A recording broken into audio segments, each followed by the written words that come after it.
Many people have asked me what my position is on abortion and abortion rights, especially since I was proudly the person responsible for the ending of something that all legal scholars, both sides, wanted and, in fact, demanded be ended. Roe v. Wade. They wanted it ended. It must be remembered that the Democrats are the radical ones on this position because they support abortion up to and even beyond the 9th month. The concept of having an abortion in the later months and even execution after birth, and that's exactly what it is. The baby is born, the baby is executed after birth, is unacceptable, and almost everyone agrees with that. My view is now that we have abortion where everybody wanted it from a legal standpoint, the states will determine by vote or legislation or perhaps both, and whatever they decide must be the law of the land, in this case, the law of the state. Many states will be different. Many will have a different number of weeks, or some will have more conservative than others, and that's what they will be. At the end of the day, this is all about the will of the people. You must follow your heart, or in many cases, your religion or your faith. Do what's right for your family, and do what's right for yourself. Do what's right for your children. Do what's right for our country, and vote. So important to vote. This 50-year battle over Roe v. Wade took it out of the federal hands and brought it into the hearts, minds, and vote of the people in each state. It was really something. Now it's up to the states to do the right thing. Like Ronald Reagan, I am strongly in favor of exceptions for rape, incest, and life of the mother. You must follow your heart of this issue, but remember, you must also win elections to restore our culture and, in fact, to save our country, which is currently, and very sadly, a nation in decline. Our nation needs help. It needs unity. It needs us all to work closely together. Democrat, Republican, liberal, conservative, everyone. We have to work together. We have to bring our nation back from the brink, and that's where it is. It's at the brink, and we will. We will do it. I promise you, we will do it.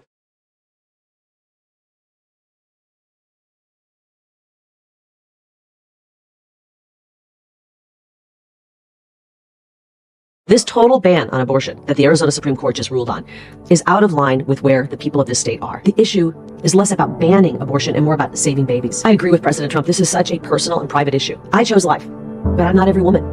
I want to make sure that every woman who finds herself pregnant has more choices so that she can make that choice that I made. I'll never forget the first time I got pregnant, taking that pregnancy test, looking down, and I was excited. But I'll be honest, I was afraid as well. I was nervous. I was anxious. It's natural for women to be nervous and anxious when they're pregnant. I never would ever assume that any woman had the same exact feelings I had or situation I had. We know that some women are economically in a horrible situation. They might be in an abusive relationship. They might be the victim of rape. I agree with President Trump. We must have exceptions for rape, incest, and the life of a mother. We as American people don't agree on everything all of the time. But if you look at where the population is on this, a full ban on abortion is not where the people are. The issue is less about banning abortion and more about saving babies. And we can do that. We are only as strong as our greatest institution, which is the family. You know, I had a real eye-opening experience this last summer. I had the opportunity to visit Hungary, and it completely changed my view of how we should deal with this complicated, difficult issue. In Hungary, what they did I thought was so amazing. They started with their tax rate, and when you get married, they give you a cut in your tax rate. When you have your first child, they give you another cut. By the time a mother has 4 children, she never pays taxes again. That's called a baby bonus. I think we should do that here in America. We bail out banks and multinational corporations all the time. When's the last time we've given an assist to a struggling mother and a family? So many young people are saying, I don't ever think I could become a mother or father because heck, I can't even afford to get by on my own. How would I ever become a parent? They see the economy faltering, they see crime rising, they're working 2 and 3 jobs, and it's still not enough to get by. We need to make sure that our economic policies are growing our economy and making our young people prosperous as well, so they can live that American dream. And the American dream means being able to afford to have a family and watch those beautiful children grow.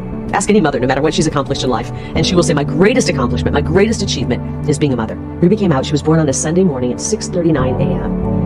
And I'll never forget that moment of watching my baby come out and holding her for the first time. Ruby was just 10 months old when I found out I was pregnant with Leo. She quickly warmed up to Leo, and they've become just the best of friends, and it's just been such a joy to watch them grow up. I want more women to have that joy and that achievement. I want to write legislation, vote for policies that will help make that a reality. That is what makes our country great. I'm so honored to call President Trump friend. I'm so honored to have his endorsement, and I 100% agree with him as a mother and as a woman. He did so much to help save babies and protect women, bringing down the unconstitutional Roe v. Wade, which people on both sides of the issue admitted was unconstitutional, and allowing we the people to decide this issue. Right now, we're in that part where we're deciding the issue. And yes, it's painful.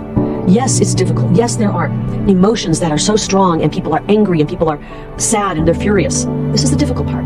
I didn't get into politics because I thought it was going to be easy. I'm okay with the difficult parts. And right now, we're in that part where we need to work through this issue. And thankfully, as we're working through this issue, it's not just going to be the abortion extremists calling the shots. People who are pro-life have the ability at this moment, thanks to President Trump, to be involved in this process, to come up with policies that will work to help women and save babies. We knew that when this issue was sent back to the states, there would be debate, there would be argument, there would be teeth gnashing, but we're going to get through this. We are Americans. Heck, we're Arizonans. We're some of the toughest people out there. We're going to work through this. And on the other side, we're going to come out much better for it. They want this issue to bring down our country. They want Americans at each other's throats. And this issue has the ability to bring down our country, or help save our country. And I want to help save our country. As your senator, I will oppose federal funding for abortion and federal banning of abortion. I'm not going to Washington, D.C. to impose federal restrictions on something that's already been sent back to the states. I'm going to Washington, D.C. to secure our borders, strengthen our families, and help President Trump make America great. And I mean, if we break down the second part of basically an omnibus, let's break that down. So Mike Johnson is pro-life. In the second part of the omnibus, just less than 2 weeks ago, he funded full-term abortion clinics. Full-term abortion clinics. He funded the trans agenda on children. I mean, how does that even happen from a Christian conservative Republican speaker?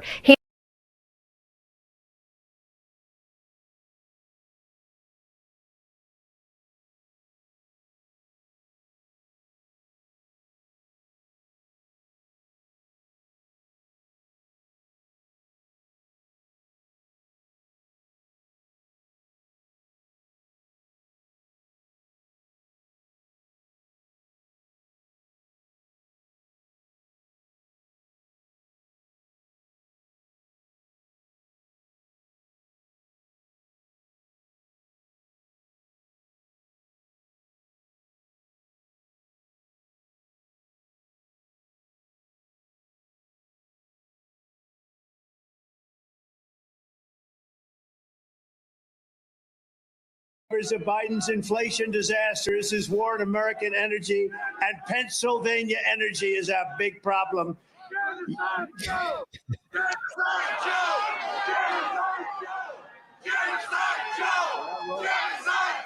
They're not ready.